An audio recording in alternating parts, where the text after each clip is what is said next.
こんにちは、月島です。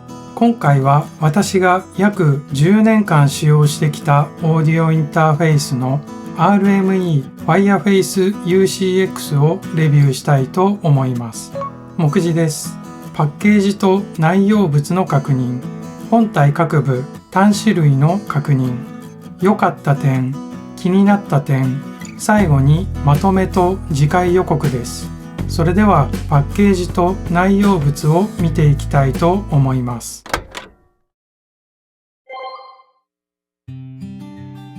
日本語仕様のパッケージになっていて、各部に特徴が記載されています。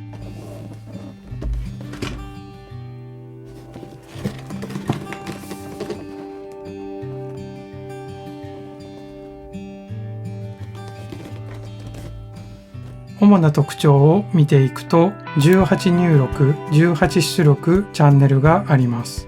その中でアナログ入出力は8系統あります。デジタル制御のマイク、ライン用プリアンプが2つ、トータルミックス FX、RME リモートコントロール対応です。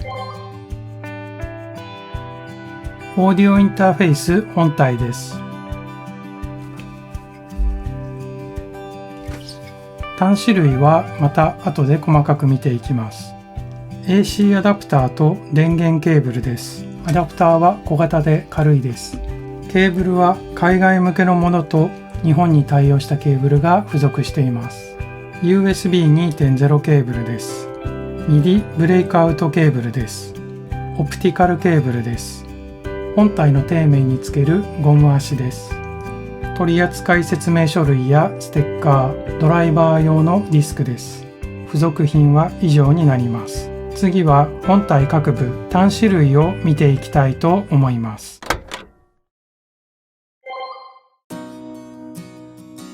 左側からコンボジャックの入力1、入力2があります。主にマイクを接続します。ファンタム電源に対応しています。その隣が LINE インスト用の入力3、4です。主に楽器を接続します。ディスプレイとエンコーダーノブがあり、その隣はステータス LED です。そしてヘッドホン用端子出力7、8があります。側面にはラックマウント用のネジ穴が用意されているのと放熱用のスリットがあります。UCX2 は右側にアナログ入出力が配置されていましたが、UCX は下段に配置されています。右側はアナログ入力の5から8、バランスに対応しています。その隣は出力の1から6です。こちらもバランスに対応しています。入力1から4と出力7、8はフロントパネルの端子に割り当てられています。上段は左から電源ソケット、電源スイッチ、USB 2.0 端子、FireWire 端子、リモートコントローラー用端子、MIDI 端子、付属のブレイクアウトケーブルを使用します。ワードクロック端子、ADAT、SPDIF 用端子です。次は良かった点について見ていきたいと思います。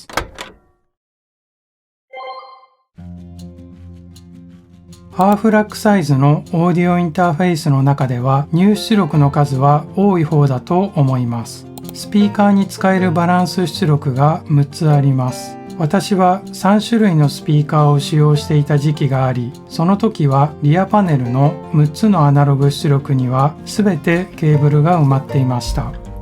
入力もマイク用、楽器用と最適化されて用意されていますので、使い勝手が良くストレスなくレコーディングができます。ボーカルレコーディングの時はリバーブやエコーをマストで使いますので、 DSP エフェクトがついているのはありがたいです。エンコーダーノブはインプットゲインやアウトプットチャンネルの音量を切り替えて操作できます。ミックス作業時にヘッドホンやスピーカーなどの音量を素早く切り替えて操作できましたので、意外と重宝していました。ここでの操作はミックス時に UCX2 よりも実践的に使えますので優れていると思います。UCX2 の方はディスプレイとノブでトータルミックス FX の設定を細かく行える感じです。耐久性と安定性こそオーディオインターフェースには一番大事なことだと思います。UCX は10年間何の不具合もなく普通に起動して普通に動作していました。次は気になった点を見ていきたいと思います。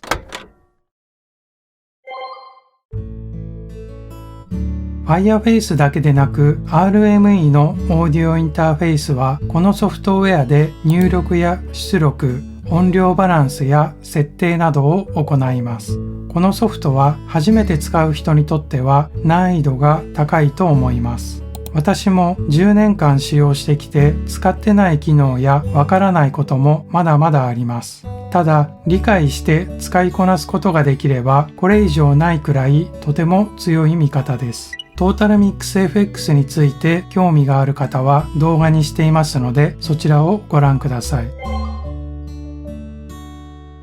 パソコンを使うときにオーディオインターフェースが必要ない場合もあります。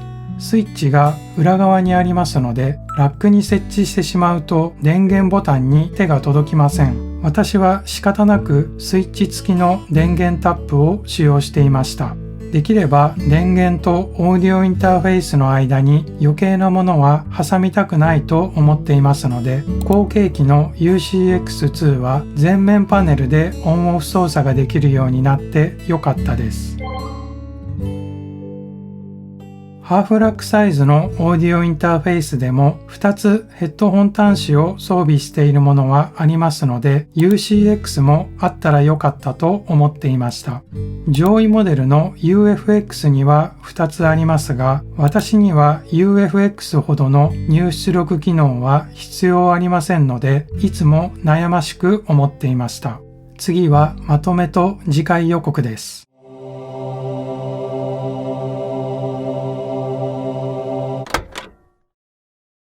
UCX2 が発売されていなかったらまだまだこの UCX を使い続けていました。私が思う UCX の一番すごいところは良かった点のところでも述べましたが約10年間全く不具合なく使い続けることができたということです。このオーディオインターフェースを選んで良かったですし UCX はまだまだ現役で活躍できると思っています。次回は USB Type-C に対応した親入れの USB ケーブルを購入しましたので開封レビューをしていきたいと思います。また次回の動画も見ていただけたら嬉しいです。それでは最後までご視聴ありがとうございました。